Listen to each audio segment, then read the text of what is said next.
The 6th of June, 1944. Normandy's fields lie shrouded in smoke, the air heavy with the sting of war and a lone church bell's fading toll. Inside a cramped Sherman tank, Private Joe Johnson, a two-year-old Nebraska farm boy, grips the gear shift, sweat tracing his spine. The tank smells of metal, oil, and fear, every creak a warning of death. A German shell had just missed, showering dirt across the hull, while the crew shouts, their gun jammed, their hatch stuck. Beyond the tree line, a Tiger tank's rumble shakes the earth, its 88mm gun hunting through the fog.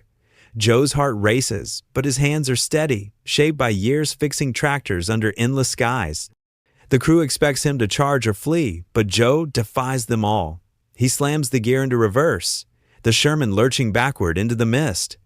In the next 10 minutes, this quiet farm kid will outwit Hitler's deadliest tanks with a tactic no manual ever taught. Courage, it turns out, sometimes moves backward. Part 1. The Calm Before the Storm. The 6th of June, 1944, late afternoon in Normandy's war-torn fields, where smoke drifts like a heavy shroud over shattered hedgerows. The air is thick with the acrid sting of cordite and the distant toll of a church bell, ringing once before falling silent, as if the world itself holds its breath. Inside the cramped, sweltering belly of a Sherman tank, Private Joe Johnson, a two-year-old from Nebraska, grips the gear shift, sweat rolling down his spine. The tank reeks of metal, oil, and raw fear, a claustrophobic box of bolts and courage where every creak feels like a warning. Joe's ears still ring from a German shell that landed just 10 feet away, showering their hull with dirt and debris. His crew is shouting. Ellis, the gunner, yells about the jammed main gun. Mitch, the loader, curses as he wrestles with the breech. The tank commander stares wide-eyed into the fog ahead, silent, paralyzed by the moment. Beyond the tree line, a deep, guttural rumble grows louder, shaking the earth. A German Tiger tank, 57 tons of steel death, its 88mm gun sweeping the mist like a predator's gaze. Joe's heart pounds, but his hands are steady. He knows the Tiger's reputation, armor that laughs off most Allied shells, a gun that can punch through a Sherman like paper. The Normandy bocage, with its dense hedgerows and narrow lanes, is a death trap for tanks. Ancient stone walls and thickets turn open fields into kill zones. Historically, Allied tankers dreaded these enclosed terrains, where visibility was often under 50 feet, and a Tiger could lurk unseen until it was too late. Joe, a farm boy who grew up coaxing life from stubborn tractors, feels the terrain like a second skin. His father taught him to read the land every dip, every slope, and now that instinct is all he has. The crew expects him to charge forward or flee, to do something predictable, but Joe does the unthinkable. Without a word, he slams the lever into reverse. The Sherman jolts backward, treads clawing at the muddy earth, tearing roots as it lurches into the fog. The crew screams not in pain, but in disbelief. "Are you crazy?" Mitch shouts. Joe doesn't answer. His eyes are locked on the side mirrors, calculating every bump, every shadow. The Tiger moves forward, slow and methodical, its barrel cutting through the haze. What Joe does next will defy every rule of tank warfare, born not from a manual, but from a farm kid's stubborn refusal to die. In the next 10 minutes, using nothing but instinct and a tactic no one taught, Joe will destroy not one but two of Hitler's most feared tanks, all while driving in reverse. This isn't just a battle, it's the moment a quiet Nebraskan redefines courage, turning fear into a weapon. The hedgerows, the smoke, the grinding gears, they're not just a backdrop. They're the stage where a legend begins. Part 2. Backtrack Joe's beginnings. Before the smoke and fire of Normandy, before the Tigers roared and the world turned to ash, Joe Johnson was just a farm kid from Seward County, Nebraska, where the sky stretched wide and the wheat fields whispered with the wind. Born in 1922, Joe grew up in the shadow of the Great Depression, a time when rural America clung to survival through grit and ingenuity. His hands were calloused from fixing tractors with his father, a man who could make an engine hum like a living thing. Joe learned to reverse a John Deere through a chicken coop without spilling a single bucket, navigating dirt roads and tight corners with a precision that seemed almost unnatural. He wasn't loud or brash. He was quiet, wiry, with a face that held more thought than words. His mother used to say he thought like a machine, always calculating, always measuring the weight of every move.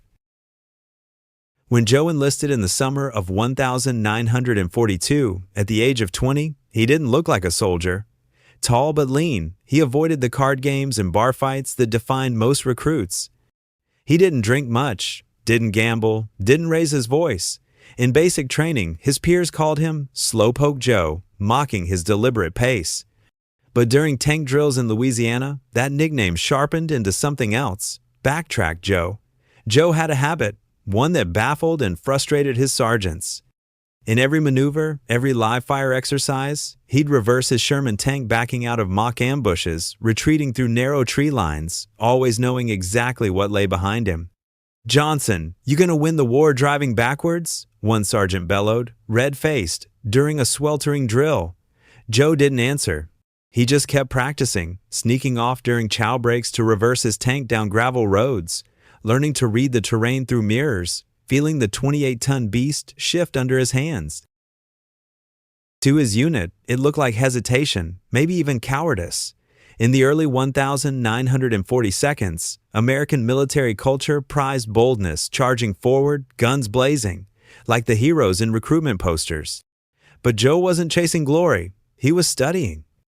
At night, while others slept, he pored over captured German tank manuals, memorizing the Tiger's weaknesses, the rear armor, the turret ring, the vulnerable engine deck. He read about German tank doctrine, how their commanders favored slow, deliberate advances to maximize the Tiger's terrifying presence. Joe logged it all away, like a mechanic noting a faulty gear. His father's lessons echoed in his mind.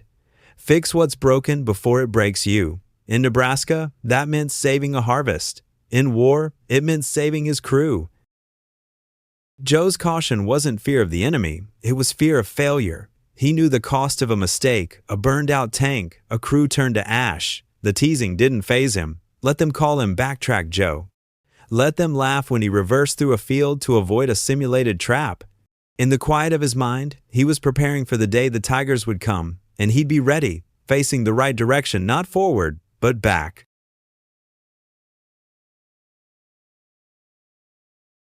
Part 3. The Normandy Trap. 3 days after the chaos of D-Day, the 6th of June 1944, the Normandy countryside had transformed from sandy beaches into a labyrinth of death. The bocage dense hedgerows of ancient earth and tangled roots turned open fields into claustrophobic traps, where every lane was a choke point and every shadow hid a threat. Joe Johnson's unit, 4 Sherman tanks, and a lone half-track, had pushed too far ahead, their radios silent for 2 hours after a collapsed barn erased their path to a Canadian column near Calma. Now, they sat in a fog-choked clearing, visibility barely 50 feet, the air heavy with smoke and the stench of burning fuel. Mitch, the loader, scanned the treetops nervously. "This feels wrong," he muttered. Joe didn't reply. He'd already cut the engine, letting the eerie silence settle over them. The birds had stopped singing. The flies vanished, a stillness that screamed danger. 3 days after the chaos of D-Day, the 6th of June 1944, the Normandy countryside had transformed from sandy beaches into a labyrinth of death. The bocage dense hedgerows of ancient earth and tangled roots turned open fields into claustrophobic traps, where every lane was a choke point and every shadow hid a threat.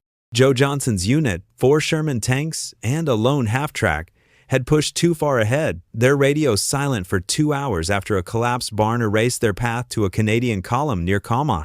Now, they sat in a fog-choked clearing, visibility barely 50 feet, the air heavy with smoke and the stench of burning fuel. Mitch, the loader, scanned the treetops nervously. "This feels wrong," he muttered. Joe didn't reply. He'd already cut the engine, letting the eerie silence settle over them. The birds had stopped singing. The flies vanished, a stillness that screamed danger. Before anyone could react, the first shell struck. Red 5, the Sherman to their left, vanished in a blinding flash of fire and steel, its hull torn open like tin. The crew inside was gone in an instant, the shockwave slamming Joe's tank with a wall of heat and debris. Ellis cursed under his breath. That wasn't artillery. That was direct fire. Mitch's voice cracked. Tiger? Joe didn't answer. He didn't need to. Through the periscope, he caught a glimpse of a long gun barrel sweeping through the mist, the faint outline of a hulking beast crouched low, stalking. The tiger was hunting them, its movements slow, deliberate, like a predator savoring the chase. Joe's mind raced. The Sherman's gun was still jammed, the turret sluggish, the loader scrambling to rearm. They had seconds, maybe less, before the next shot. Mitch shouted, "We can't stay here, Joe! Forward, now!" But Joe's eyes flicked to the terrain behind them, a muddy decline, uneven but open, leading to a sparse patch of trees. It wasn't much, but it was cover. The tiger pivoted, its gun aligning. Joe's hands tightened on the controls. He didn't charge or flee. Instead, he threw the gear lever into reverse, ready to turn the hunter into the hunted. Part 4. The first reverse kill. Joe's reverse maneuver wasn't just madness, it was a calculated gamble. The Sherman M4, with its 75mm gun and thinner armor, was no match for a Tiger's frontal plating, which could withstand hits from nearly any Allied weapon. Historical records from 1944 note the Tiger's rear armor, however, was thinner, only 80mm compared to 100mm at the front, making it a rare weak point if exposed. Joe knew this, his nights spent studying German tank schematics flashing through his mind. He guided the Sherman backward through the smoke, using the wrecked husk of Red 5 as a shield, its smoldering frame blocking the Tiger's right flank. The German crew, confident in their superiority, advanced slowly, assuming the Americans were fleeing. Joe's mirrors showed him everything: the churned mud, the broken trees, the Tiger's methodical crawl. The Sherman lurched backward, its treads chewing through Normandy's muddy slope with a guttural roar.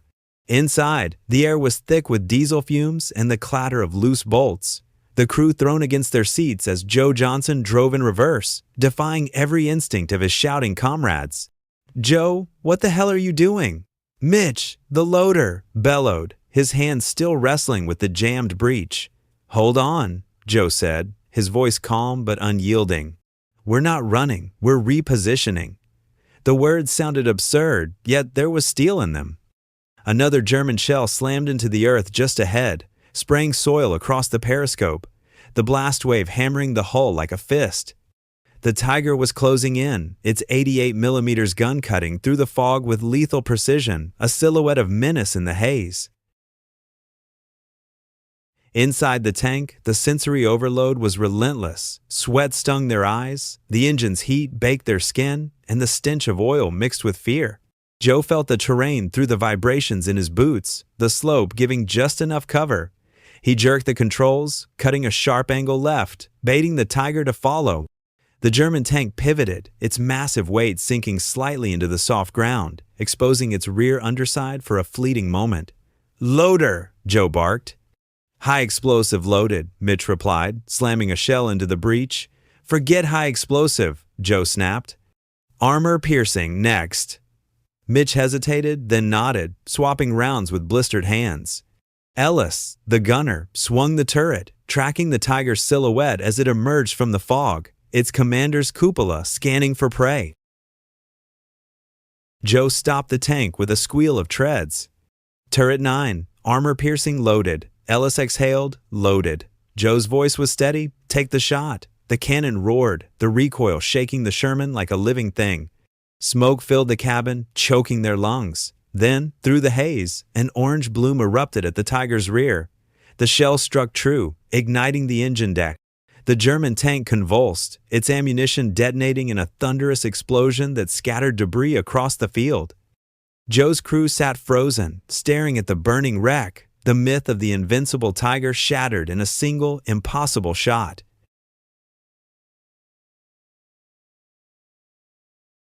Part 5. A moment of respite. The echo of the Tiger's destruction still rang in their ears as Joe Johnson's Sherman sat motionless in the Normandy fog, its treads caked with mud and roots. The crew, Ellis, Mitch, and the silent tank commander stared at the burning wreckage, flames licking the sky where the German beast had stood moments before. Inside the tank, the air was stifling, a mix of sweat, gunpowder, and the metallic tang of adrenaline. Joe's hands rested on the controls, his face unreadable, lit only by the flickering glow of the fire outside. "Did we just—" Mitch began, his voice trailing off. "Yeah," Ellis whispered, wiping sweat from his brow. "We did." Joe said nothing, his eyes fixed on the flames, calculating, already thinking 3 steps ahead. The silence was broken by the radio crackling to life, a desperate voice cutting through. "Unit Bravo report. We're pinned down. Tiger in the tree line." It was another Sherman commander, part of the Canadian convoy stalled north of Calmont, their lifeline severed by the second Tiger still prowling the valley. For a moment, the crew caught their breath, the weight of their survival sinking in. Tank warfare in Normandy was a brutal dance of steel and nerve, where camaraderie was forged in shared terror. Joe's crew, though shaken, trusted him implicitly. Now no one questioned Backtrack Joe anymore. The Canadian plea over the radio underscored the broader Allied struggle in June 1944. The push inland from D-Day beaches was faltering against German defenses, and every open road was critical to breaking the stalemate. Joe grabbed the mic, his voice steady. "One Tiger down, moving to support." The response came hesitant. "Say again? You destroyed a Tiger?" Joe didn't repeat himself. He shifted gears, the Sherman's engine growling back to life, ready to roll backward into the fight. Joe's mind drifted briefly to his father's words on their Nebraska farm. "Know where you came from, and you'll never get lost." That lesson, born from guiding tractors through dusty fields, was now his compass in war. The crew's brief respite was more than a pause, it was a moment of transformation. Mitch, still shaken, let out a nervous laugh. "Backtrack, Joe. Holy hell, man. You really are fighting the Nazis in reverse." Ellis grinned, his hand steadier on the turret crank. "I'll drink to that when we get out of here." Joe stayed focused, his thoughts on the terrain ahead, or rather, behind.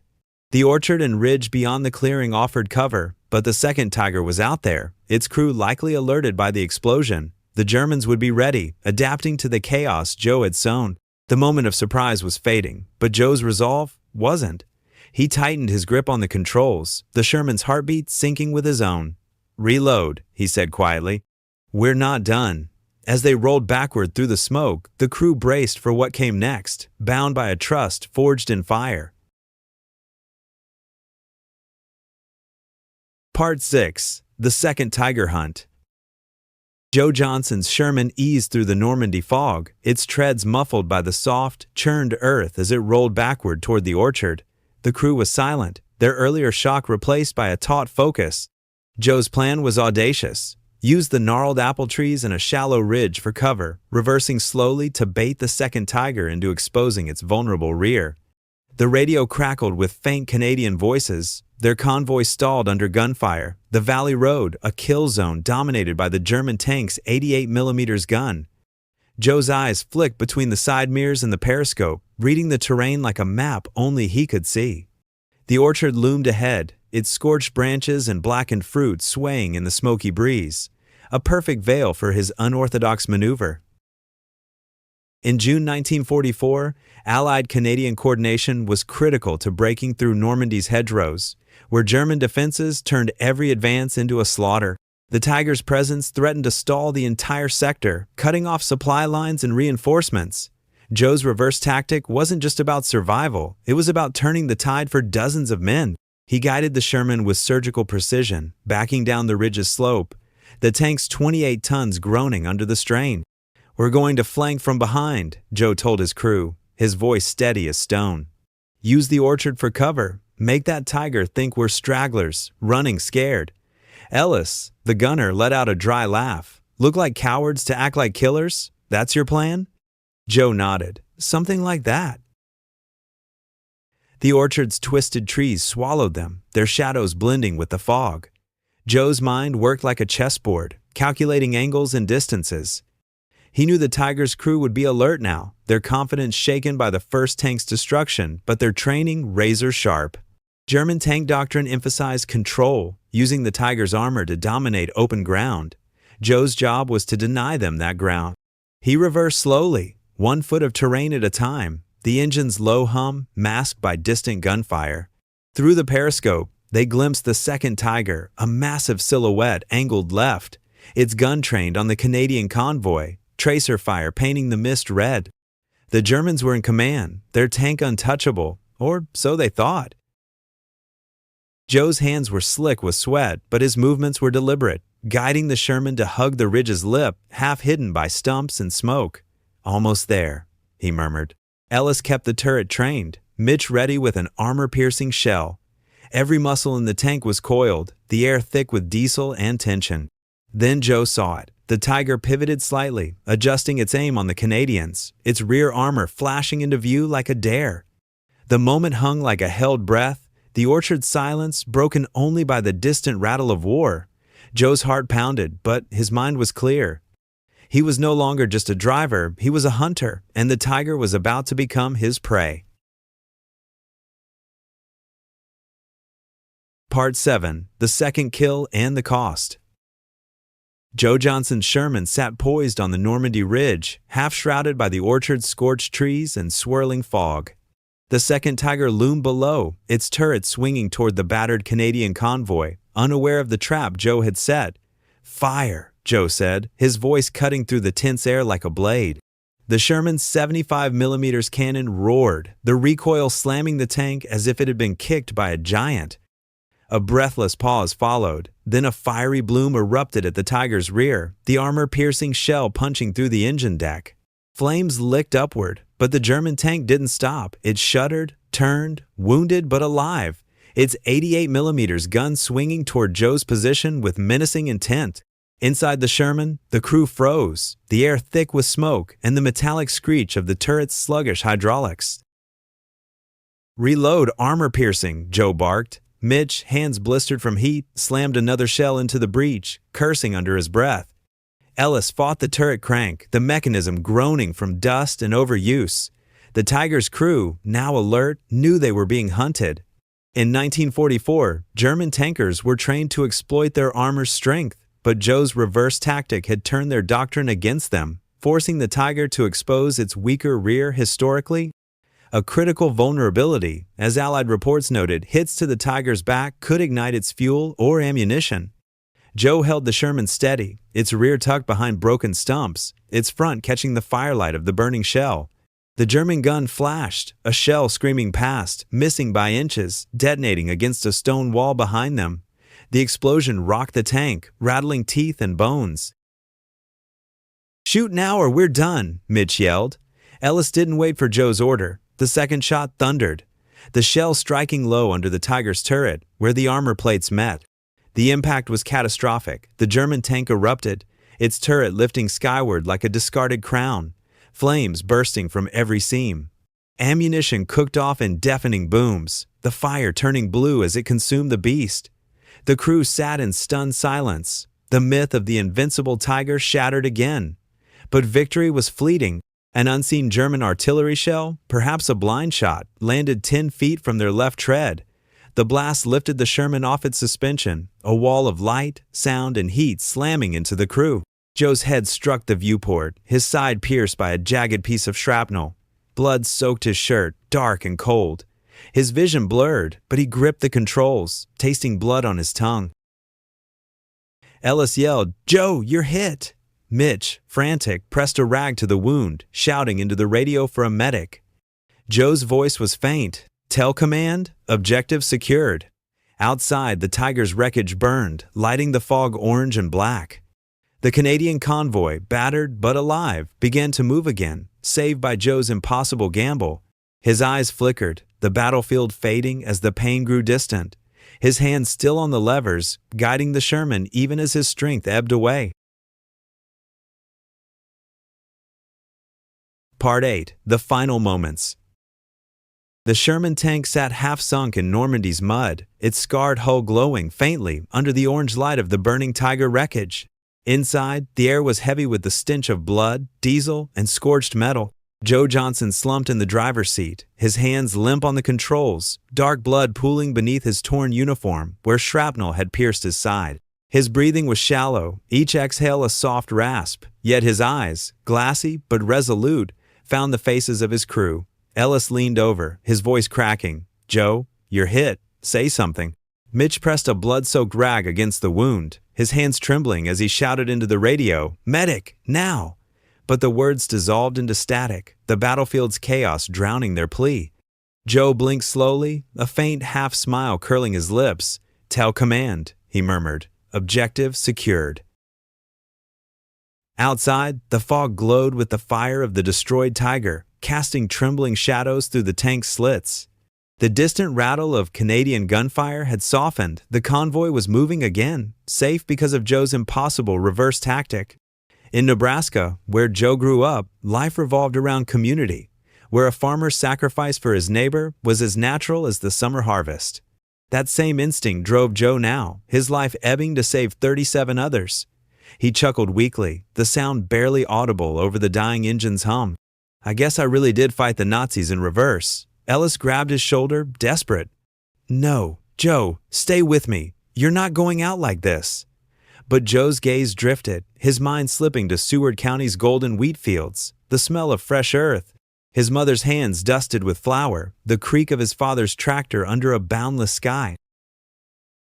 The sensory world faded, the battlefield's roar softened to a hum, like gears winding down.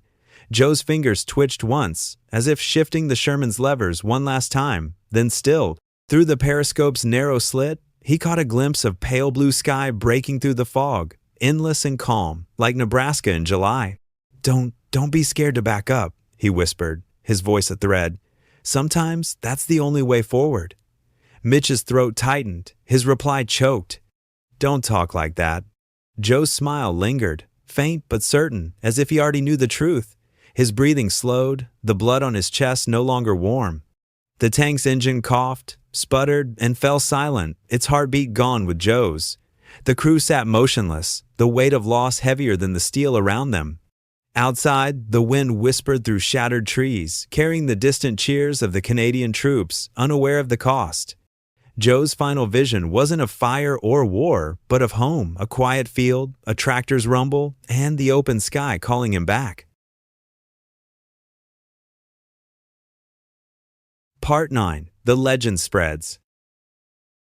The smoke over Normandy's fields had barely settled when word of Joe Johnston's feat began to spread, like sparks catching on dry grass. By nightfall on the 6th of June 1944, whispers of a Sherman tank taking out a Tiger in reverse ricocheted through Allied camps, from muddy foxholes to battered command posts. "Did you hear? Some farm kid backed into a Tiger and blew it to hell," a Canadian soldier muttered over a cigarette, his voice tinged with disbelief. By dawn, the story had grown, not one, but 2 Tigers, destroyed in under 10 minutes, all while driving backward. The name Backtrack Joe morphed into something grander, the Reverser, a nickname that carried both awe and a hint of myth. Joe didn't care for fame, he never had. But fame found him, carried on the lips of tankers and infantrymen who saw his actions as a defiance of the impossible. In World War II, oral storytelling was a lifeline for soldiers, a way to process the chaos and cling to hope. Joe's tale became a campfire legend, retold with embellishments but anchored in truth. A quiet Nebraskan, mocked for caution, had outsmarted Hitler's deadliest tanks. The story reached Seward County, Nebraska, in a local newspaper headline, "Farm Boy Turns the Tide in France." His mother read it, tears falling before the War Department's telegram arrived, confirming her son's death. Joe's posthumous Silver Star citation praised his extraordinary tactical improvisation under direct enemy fire, but the men who fought beside him didn't call it tactics, they called it guts. The Canadian convoy, saved by Joe's sacrifice, pushed forward, their advance helping secure a critical supply route that bolstered the Normandy breakout, a turning point in the summer of 1944. Joe's reverse strategy didn't stay a one-man show. Across the front, tank crews began practicing reverser drills, mimicking his backward retreats to exploit terrain and target German weak points from unexpected angles. These tactics, born from Joe's ingenuity, were never formalized in manuals but became shorthand among tankers, a nod to the man who saw what others couldn't. His story echoed other unorthodox World War II heroes like the French resistance fighters who used bicycles to evade patrols, or the British commandos who turned retreat into ambush. In Seward County, Joe's community mourned but also swelled with pride. His sacrifice reflected the stoic resilience of rural America, where saving others came before self. The charred wreckage of the Tigers, photographed by a passing reconnaissance unit, confirmed the tale, showing German maps with Allied retreat lines cut off exactly where Joe struck. His name became a quiet legend, not shouted from rooftops but whispered in the moments when fear threatened to win, a reminder that courage could rewrite the rules of war. Part 10. The Legacy of Courage. 2 weeks after the fires of the 6th of June 1944, Joe Johnson was laid to rest beneath a small apple tree near Caumont, Normandy, his grave marked by a simple wooden cross and his helmet, dented and scorched. The Canadians, whose convoy he saved, insisted on the ceremony, their shovels scraping softly in the earth as the wind hummed through the orchard. No grand speeches were given, no reporters captured the moment, just the quiet reverence of soldiers who knew what Joe had done. His actions saved 37 lives, opened a critical path, and turned a stalled retreat into a counteroffensive, a small but vital step in the Allied push through Normandy. The story of the reverser became a whispered legend, not just among tankers but in the villages of Normandy, where locals still speak of the American who fought backward to win. By 1945, his tactics influenced Allied armored strategies, with crews adopting reverse maneuvers to outwit German defenses, a legacy etched in the mud and steel of countless battlefields. Joe's grave, later marked by a granite stone, bore 3 simple lines. Private Joseph R. Johnson, he did not retreat, he reversed the odds. Each year, on the anniversary of the Normandy breakout, a Canadian veteran would visit, placing a bottle of bourbon on the stone and sitting in silence. This ritual, rooted in the camaraderie of war, honored a man who stopped fear from winning. In Nebraska, Joe's story became a cornerstone of Seward County's identity, a testament to the quiet strength of rural America, where sacrifice for others was a way of life. His mother, clutching his silver star, found solace in knowing her son's courage lived on, not in medals, but in the lives he saved. Historically, Joe's actions mirrored the ingenuity of other World War II mavericks, like the Polish tankers who used terrain to outmaneuver panzers at Falaise, proving that unorthodox thinking could shift the tide. The field where Joe fell grew quiet, wildflowers reclaiming the scarred earth, rusted tank fragments sinking into the soil. His Sherman, left to rust beneath Normandy's weeds, stands as a silent monument, its treads frozen backward, pointing not toward glory but away from it. Joe's story challenges us. In a world that glorifies charging forward, would you dare to reverse? Not out of fear, but to save those behind you? Courage, he showed, isn't always a heroic charge. It's knowing when to step back to move forward. His legacy asks us to rethink bravery, to see heroism in the quiet, deliberate choice to defy convention. So, as the sun sets over Normandy's fields, casting long shadows over Joe's grave, the question lingers. When the moment comes, will you charge blindly, or will you, like Joe, reverse the odds? Please press like and subscribe to the channel, or wait for my latest video.